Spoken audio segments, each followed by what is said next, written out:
and get my desktop screen share going.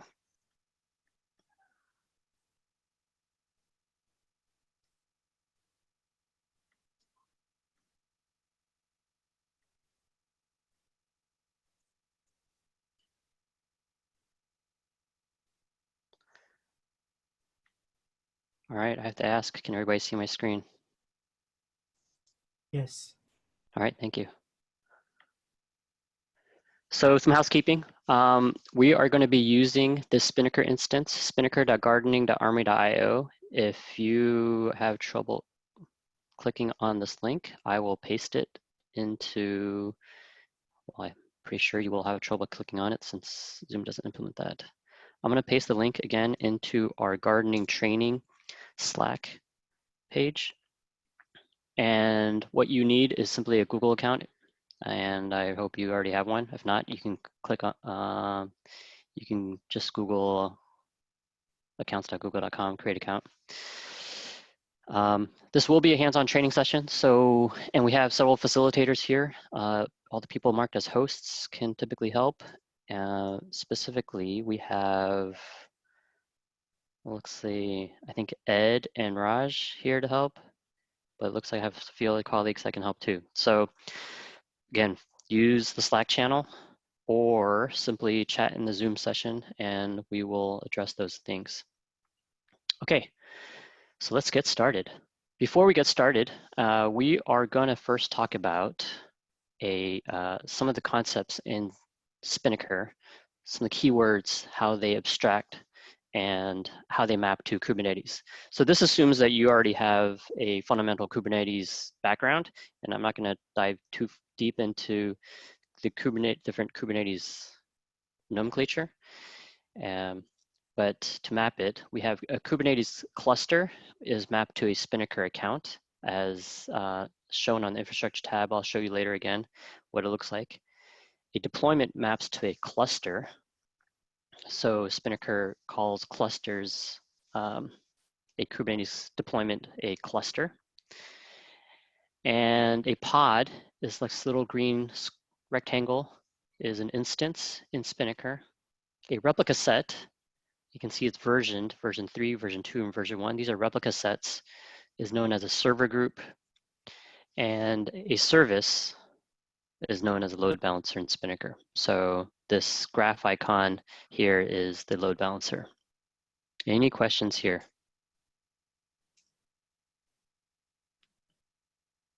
Where can I monitor the chat window?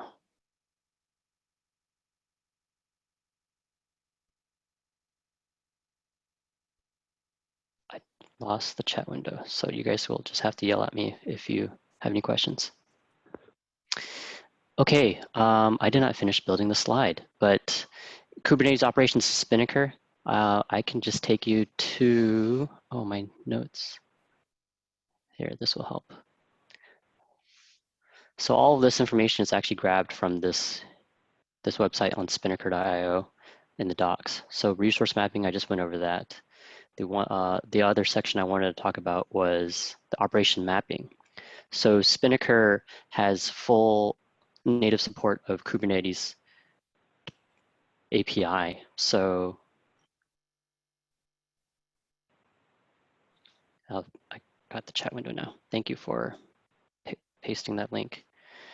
So Spinnaker supports all these different actions as operations in Spinnaker: deploy, clone, destroy, resize, enable, disable. So deploy is what we'll mostly be working with today.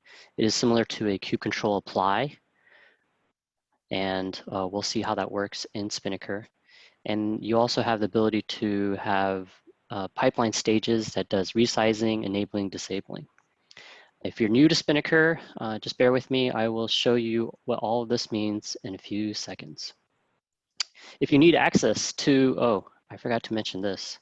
So all of this, what I'm showing you right now, can be found in the hackathon training.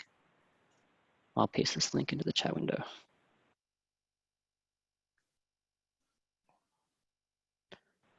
All what I'm showing you here can be found here. There's a link to the slides that I'm using, as well as you'll find manifests and the app that I'm deploying.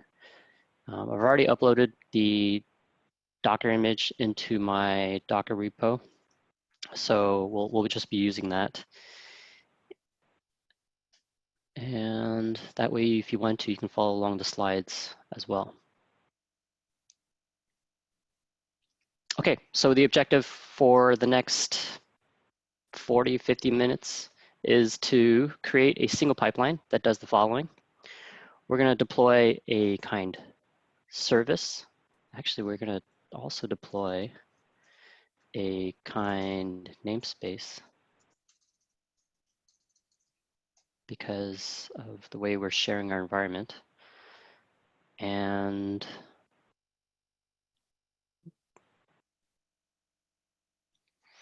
we're going to deploy a service, a config map, as well as a deployment that references the config map. So this will be fun. Modify the pipeline if we have time, which we should. We'll modify the pipelines to use artifacts, and I'll go over what artifacts mean in Spinnaker. And if there's even additional time, we'll add a rollback pipeline. So there's two ways I can go about this. Either I get a volunteer to drive, or I can drive while you all follow along. Any preference? Does someone want to volunteer to drive? And what I mean by drive is share their screen and be able to log in and go through this exercise.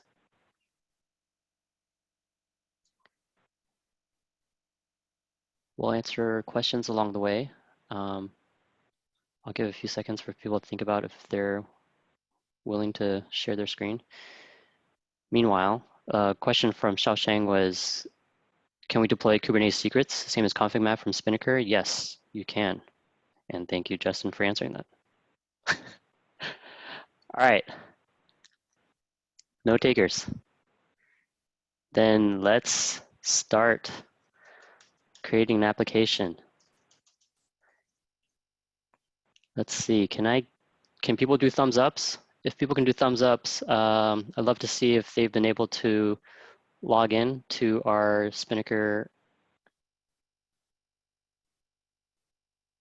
environment. Log in, yes, but can't see anything. Yes, that's quite normal. That's fine.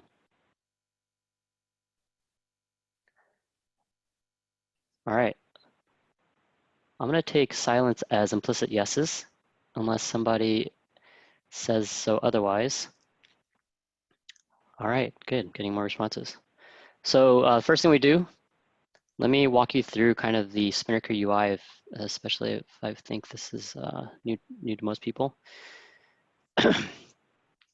Spinnaker UI is composed of mainly two high-level objects, a project and an application. We'll primarily be residing in this applications. A project is simply a dashboard to group applications.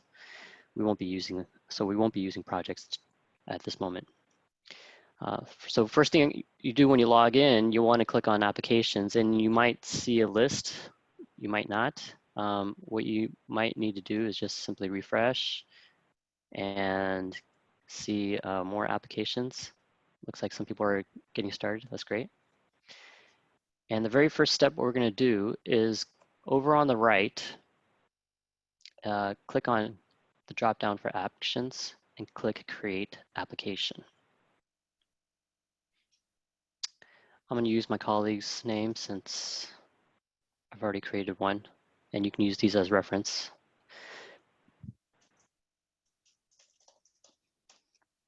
All right, don't do this at home. You're impersonating other people.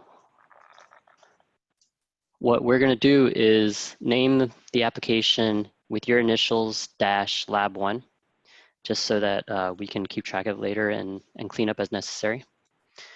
So again, your initials -lab1. You'll get some warnings here. Don't worry about them. One of them is specifically for Kubernetes, so we'll be only deploying for Kubernetes, and this green box is for AWS, so you can ignore that. One important thing to do here is enter an email address. You can just put in a fake email address if you want. That's perfectly fine. We don't need to worry about repo type, repo project, repo name, or description.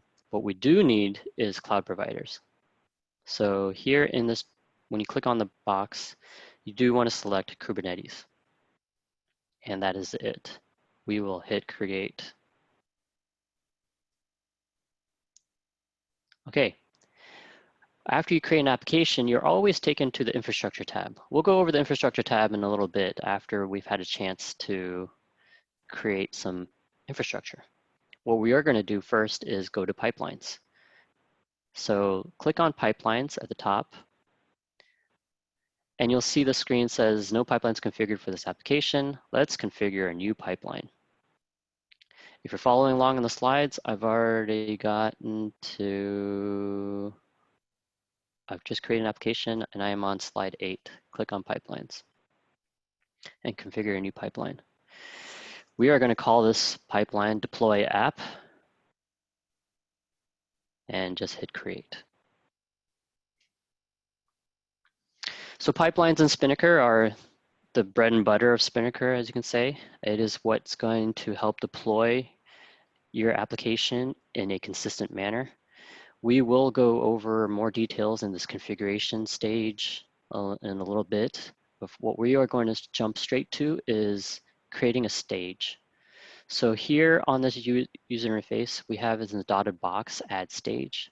Go ahead and click on that and deploy and look for deploy manifest. Type deploy manifest. In the stage name, what we're going to do first is actually create a namespace. So this is going to be the stage name. And the account we are going to deploy to is Spinnaker. And if you remember, this account is mapping to a Kubernetes cluster. So we gone ahead and created a Spinnaker cluster for us to deploy to. And we scroll down a little bit more, we get to see this manifest configuration. You can either use a text or an artifact. For now, we're going to use text, and I'll go into artifacts a little bit details later. So we need to get a copy of the manifest. There's 2 ways to do this in my slides. And if you just joined us, you can find the slides again in this repo. It's in the chat history. If it's not, I will put it into our Slack training. And you can also find manifests here under GitOps manifests. There's going to be a slight difference if you use this, but that's okay. We can work with it. So what I've done is, again, let me walk you through this. I went into the namespace YAML. I'm copying the manifest, and I'm simply just pasting it into the Spinnaker UI. If you're copying pasting from the slides, you might have to be careful, especially if you're on a Mac. Quotes sometimes get smart quoted, and you'll want to Google how to turn that off on your Mac to avoid random errors. Okay, so going back into the stage, create a namespace. So what we're doing here is simply creating a namespace, having Spinnaker run a kubectl apply essentially on this manifest. And what it's saying is, I'm going to create an unkind namespace, and then the name of it, and this you might not be familiar with, is a intro to Spring expression language, or called pipeline expressions in Spinnaker. It's simply at runtime evaluating its variable. And what this really means is I'm just going to simply name this namespace the same name as the application.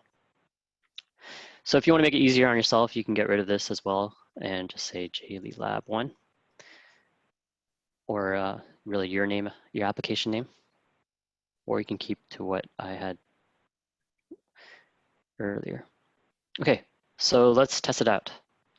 Let's go back, and sorry if I did that pretty quickly. There's two ways to go back. There's this back arrow next to the pipeline name. And there's also just simply clicking on pipelines up top. So again, we'll go back to the pipelines this way. And now you should see a deploy app. And go ahead and hit start manual execution.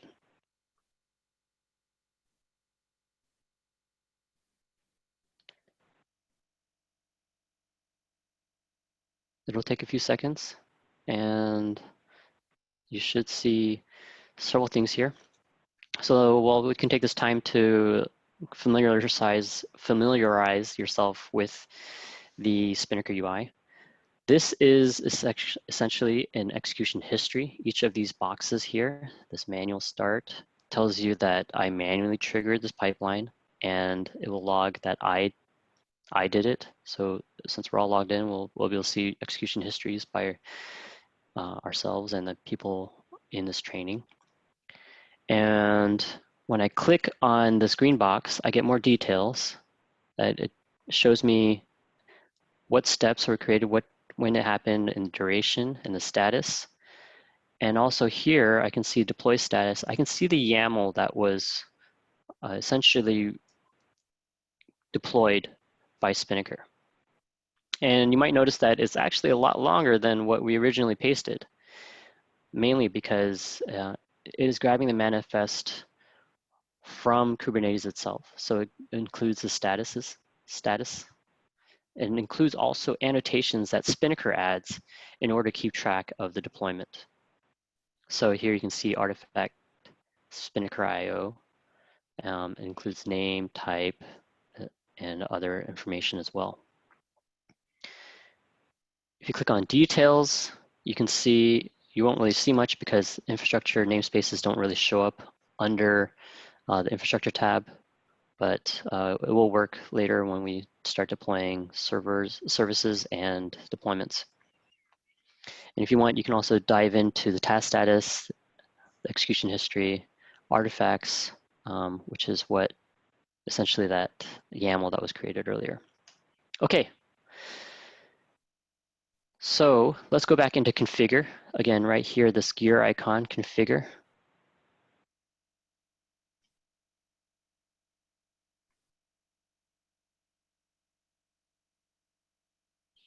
And I'm going to add another stage. Now we're going to deploy another manifest. We're going to deploy the load balancer. Okay, so I'm going to select again the account. I just called the name, and I'm going to type in the text manifest. So let's go back to my manifests and service YAML. So this is simply deploying a load balancer in Kubernetes. Copying and pasting that. This time I'll keep this spell expression, again, Spring expression language or pipeline expressions.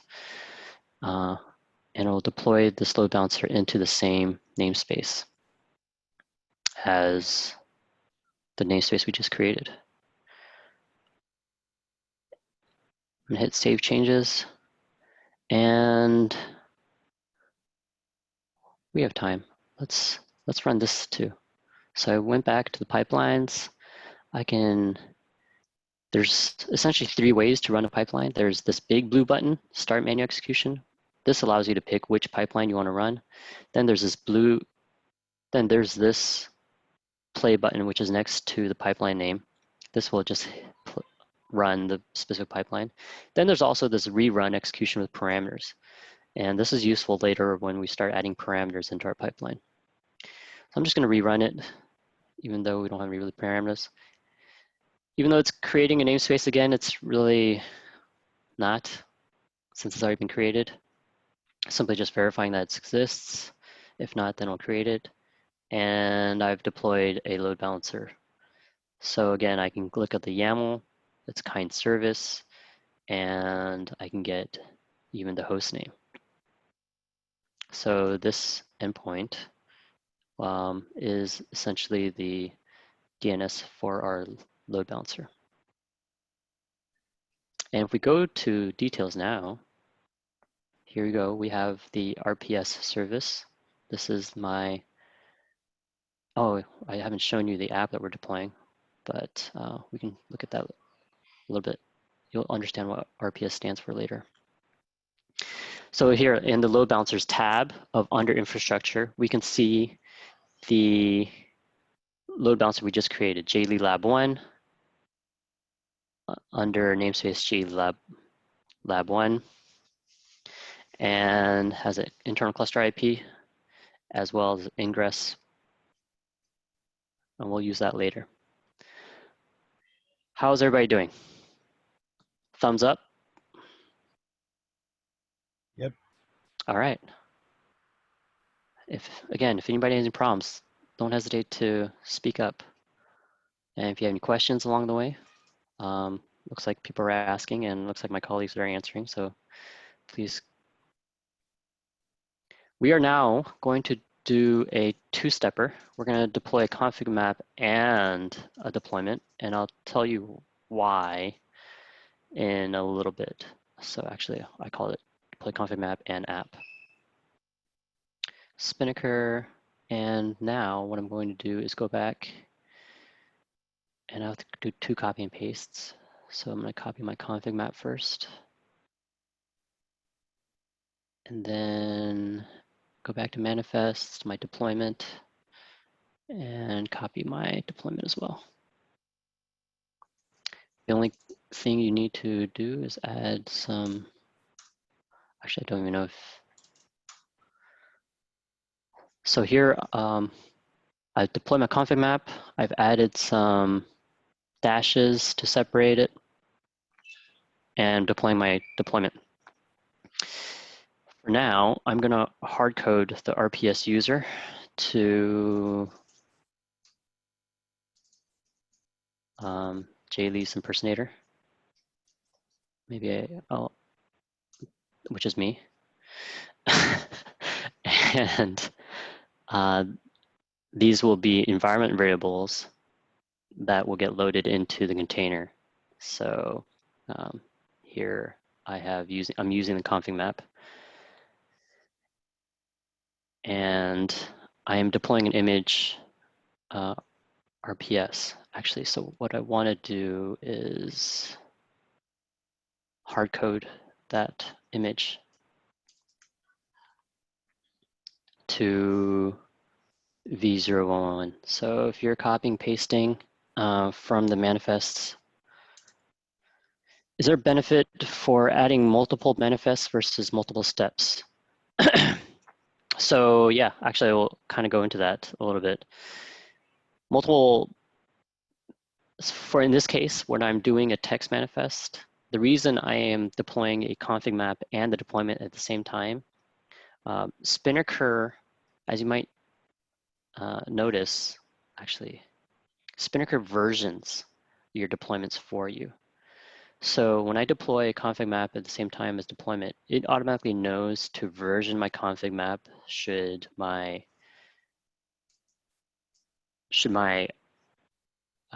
environment variables change. And when it versions it, it adds in a suffix, something like this, v00 or v001. And that name, because it's changing, it needs to also update it here as well. But because we're deploying at the same time, Spinnaker knows automatically to version the config map as well as update the reference to that config map out. So Spinnaker is doing some smarts for us on our behalf, which makes rolling back a lot easier. And if you're copying the manifest from Git, you want to add in the image tag. Right now 0.1.1, v0.1.1, which I copy paste into the chat window. Okay, I think we can deploy this app. So let's go back after you saved your changes, and let's run this execution again.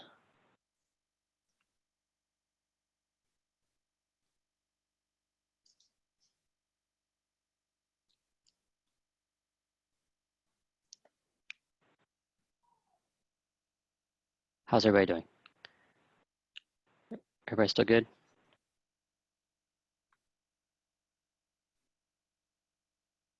Okay, we can watch this task status. Okay, deployed the config map. So let me show you what I mean.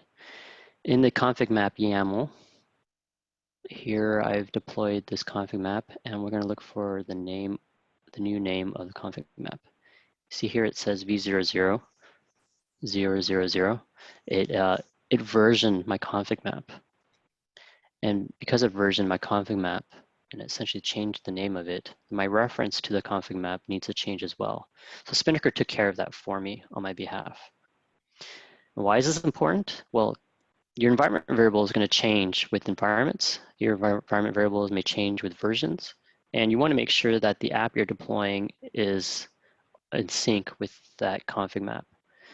When we get into, now if we go to the infrastructure tab, we'll see this v001. This is the version for the deployment.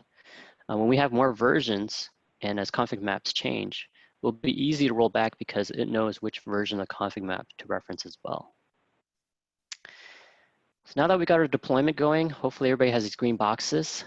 We can, don't click on this link. Our hard codes to HTTPS, and I don't have that set up. So instead, click on this icon for paste, for copying, and open up a new tab, and just paste that URL into a new tab. So if you're not familiar with rock, paper, scissors, I've built a simple RPS app. Your username should show up here, JD's impersonator, pick your move, and pick how you want to play. I'm gonna play rock. I played rock, completely play scissors. Yes, I've won. You can keep on playing. And if you're afraid to choose, you can click on the scaredy cat. It'll pick for you. And look at that. Oh no, computer won. All right, very simple app. Let's Andrew, take it. Yes. could you go back and show me where you grabbed the URL from on the separate? Yes, Oh, is that the yes. ingress? Is that ingress on Yes. status? Yeah, okay. Thank you for pointing that out. Yep, so go to infrastructure. You can either go to load balancers or clusters. I like going clusters and just click on this load balancer icon and grab the ingress.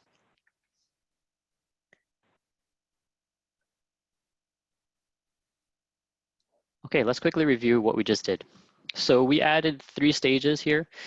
We, each of them were deploy manifest stages. We created namespace. We created a service load balancer, and we deployed a config map and the app deployment in the same go. All of this is text, and I've also included some Spring expression language execution application. Let's take it to the next level by parameterizing this pipeline a little bit so we can go into a little bit about how configuration works. So I'm going a little off script. So if you're following on the slides, I apologize. I'm going to click on this configuration stage. Configuration stage, there's a configuration stage for every pipeline that you create, and essentially determines the execution options, what kind of triggers, so how will it start? You can have a webhook trigger. This is where in Justin's talk about how the integrations, you can trigger off of a Jenkins job, Git change, cron job if you want to just by time, and you can trigger off of other pipelines, or catch all as a webhook, so you can create a webhook to start this pipeline. We're not going to use any triggers right now. What we are going to do is add a parameter. So then this parameter, if you noticed earlier, I had a parameter user. So this is going to be our RPS user name, environment variable that we're going to override. And we're going to use another Spring expression language, trigger.user. So this trigger.user is the person or the machine that starts this pipeline. So it's $ curly bracket trigger.user end curly bracket. Or you can just simply type in your name. So I'm going to save my changes and show you what that looks like on the user interface. So let's go back into pipelines. I'm gonna hit rerun, but this time it'll ask me what my username is. So we can just keep to trigger.user and run it and show you what that looks like. So now it's gonna rerun this pipeline. And here you can see the parameter user. It automatically evaluated that I am the one logged in that triggered this pipeline. And in the config map, when it finishes loading, you can see in the YAML, oh, I forgot, sorry. In my deploy config map, I need to replace this. Parameters.user. So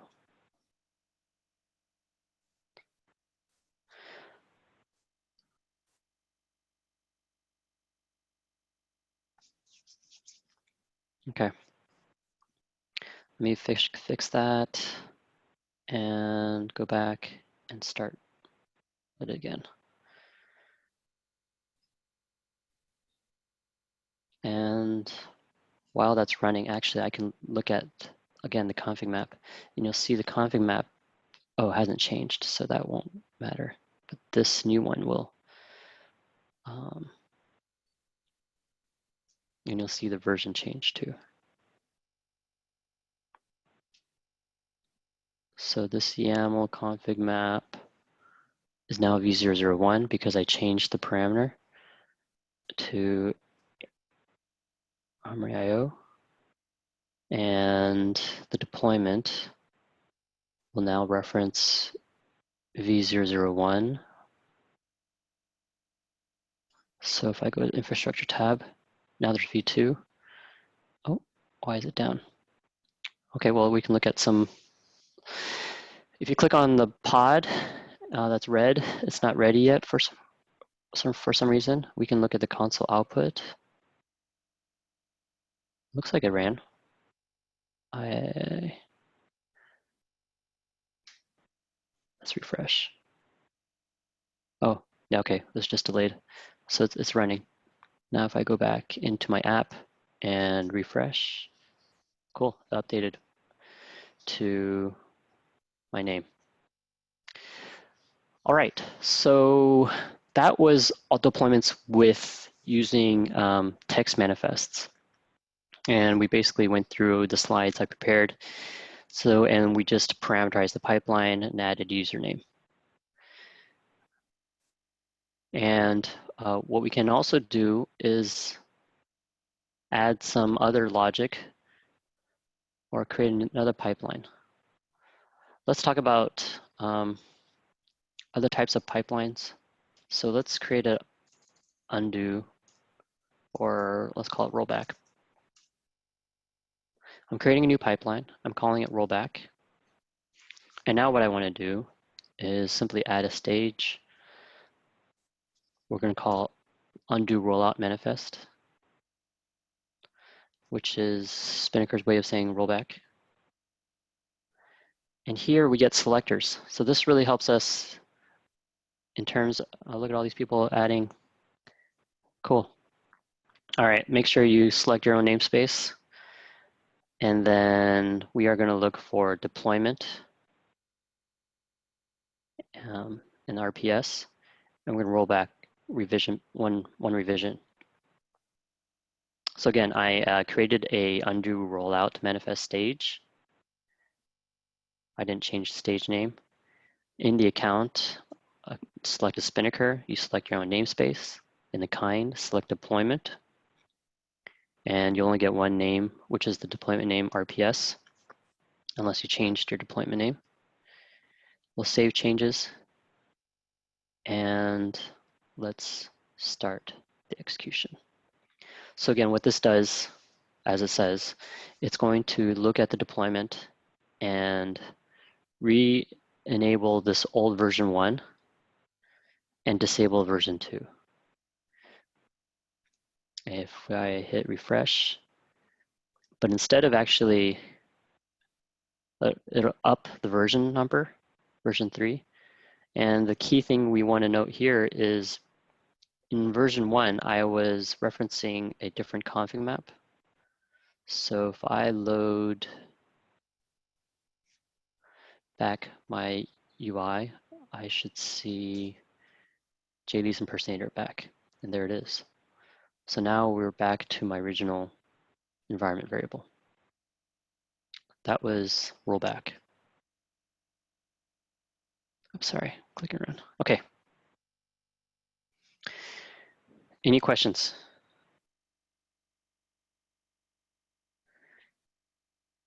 We can also add a pipeline to scale up. We'll add a new stage, scale manifest. Again, JD Lab 1. We're going to look for deployment. How many replicas? Let's not overburden the server. Let's just do 2. Okay. Actually, let's take it a step further. Let's pick from a parameter.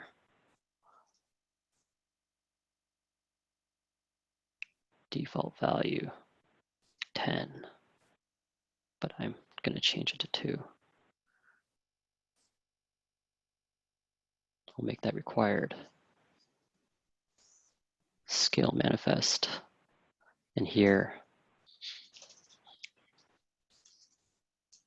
parameters.replicas.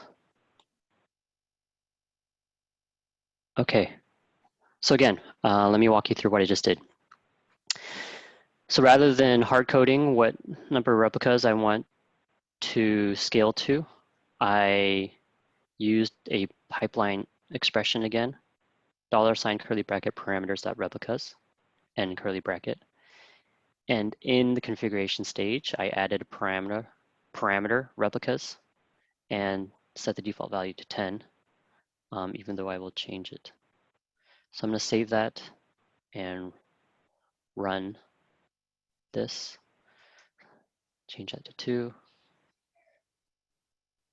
So now it's going to attempt to scale up the number of pods running.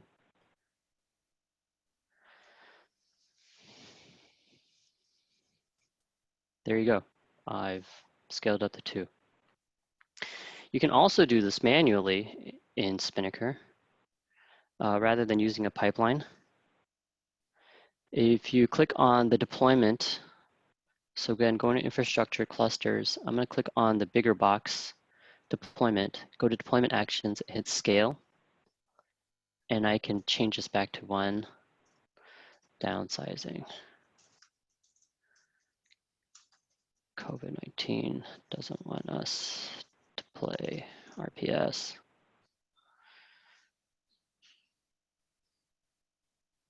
And that's another way of scaling. All right, so just quick review. We did a rollback. You can see how Spinnaker makes it really easy. You don't need to understand the Kubernetes commands to undo a rollout. If you're going to scale Kubernetes deployments to your teams, they don't need to understand the Kubernetes API. They can just simply build pipelines, or somebody can build pipelines for them and just tell them which pipelines to run. And this is just a simple example, but another way of controlling how you want to scale. There's also other commands like disable manifest, enable manifest. If you look for anything with manifest, basically, patch, delete. And somebody earlier asked about Helm, and maybe this is a good segue to talk about that before we try artifacts. So Helm, you might have noticed, there's a bake stage. Helm example.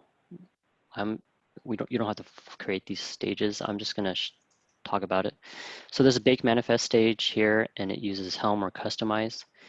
So in Spinnaker, what we do is Spinnaker with Helm 2 especially, it doesn't use tiller. It's simply running the Helm template command off of your Helm package. So what you do need to do is create a tarball, tar .gz file of your Helm chart. Have that accessible as an artifact. So usually it would be like an HTTP endpoint or an S3 bucket that would contain the tarball. Use that, bake that, and here you can, oops, bake it, and you can select overrides. You can override with key value pairs or override with the values file. And that what that ends up creating is a base64 manifest. And that manifest then can be consumed by a deploy manifest, our artifact here. So let's talk about artifacts since I'm talking a lot about artifacts. And I know I really briefly went over Helm. So let's create a new pipeline, and you can follow along or you can just watch, up to you. I'm going to create deploy app with manifests. So why would you want to deploy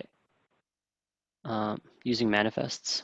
Well, everybody is talking about GitOps, and you do want to version control what you're deploying. So we don't need to, let's deploy the load balancer. Let's skip the, here we're going to select an artifact.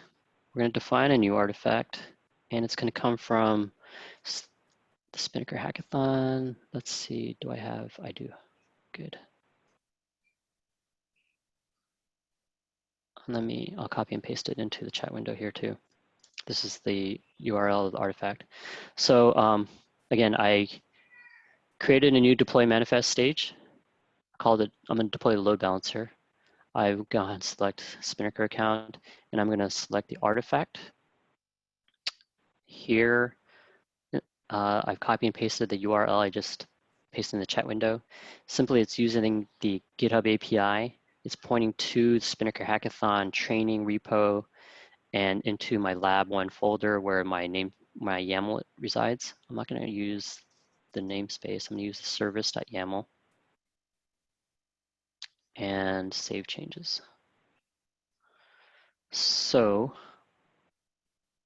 it shouldn't do really anything different than what we've done already. So you really shouldn't see anything, but let's just run it to double check that it works.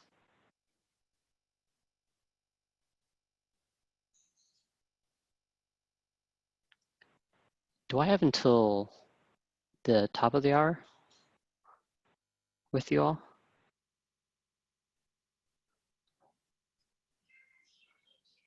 Or does it end in 6 minutes? Anybody know? I think it ends in 6 minutes. All right, then I'll be quicker. Everybody needs breaks, right? Okay, so I'm going to define another artifact, Spinnaker hackathon. Now this is going to be interesting. This is Spinnaker adding smarts again. So I'm going to deploy my config map and save those changes. And this is going to be different where I'm separating the config map and the app. Deploy app. Artifact. Define new artifact.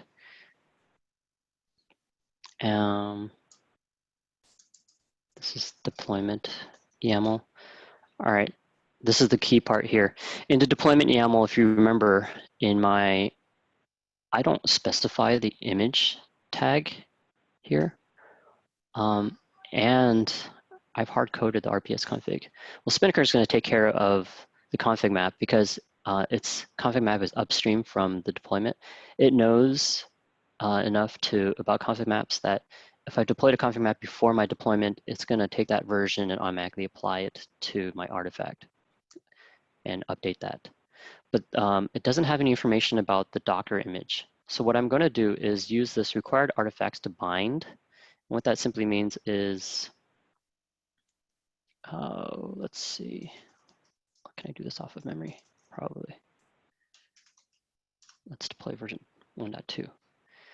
So it's simply going to know that because it has a matching name, away 168 RPS, it's going to override that with the additional information, the tag. So let's try this. Okay, while this is running, let's take questions. I know I went over some things relatively quickly, especially, oh, what happened here? Oh, that's because I've hard-coded parameter. Let's fix that real quick. Any questions, people?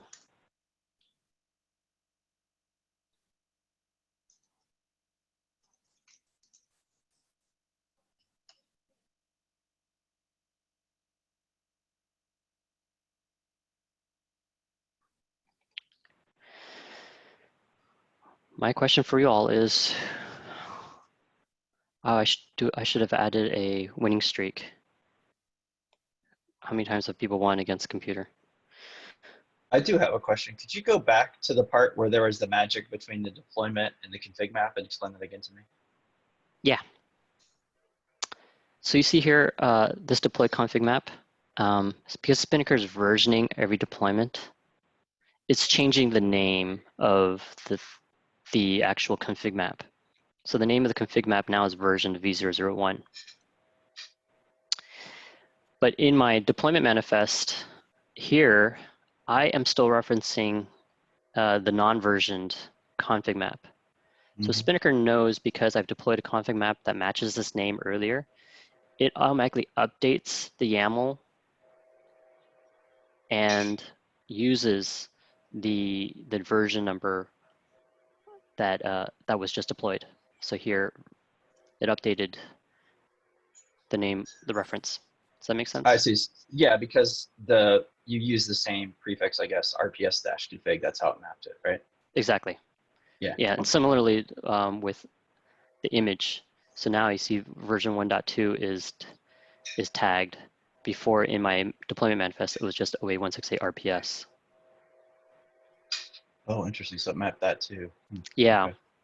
So I went over that kind of quickly, but in my deploy app stage, I have this new section that I'm using called required artifacts to bind. And I'm providing this additional information to use this image. So in Spinnaker, typically this information can come from your pipeline trigger.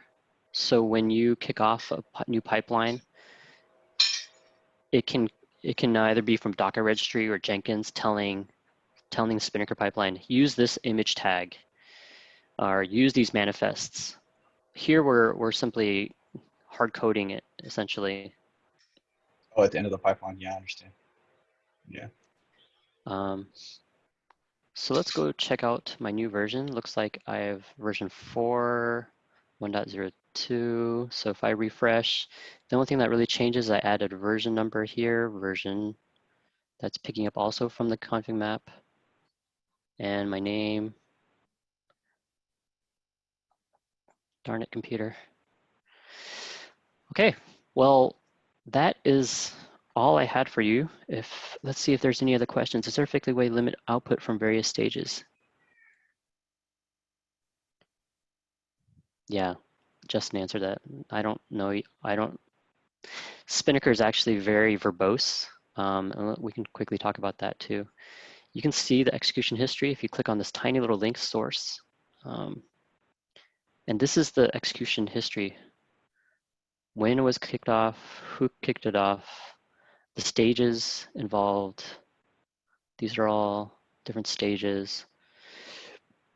And the triggers, so it's a manual trigger, whatever parameters were provided, etc. And if you look into the stages, you'll see a lot of redundancy in information just because of the way Spinnaker works.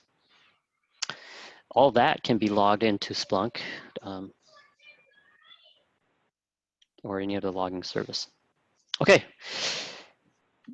When I have one request for everybody who's attended, I created a quick little survey form for people. Let me quickly find it for you all before you leave. Where did my screens go?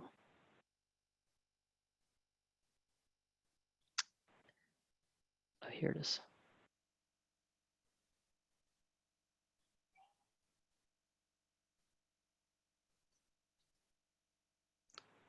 And if you have a chance, please do me a favor and fill it out. Where did the chat window go now? Zoom, always hiding things when I need them. Chat, there it is. And I also paste that into the, I'll paste that into the garden training. Oh. Okay, well, actually, you know what? Sorry. I just noticed my colleague Carl posted one. Let's use that one. Sorry to confuse everybody.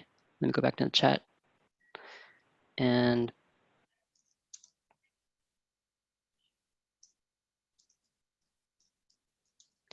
okay. All right, thank you everybody for attending. I'll see you all in a future session. Cheers.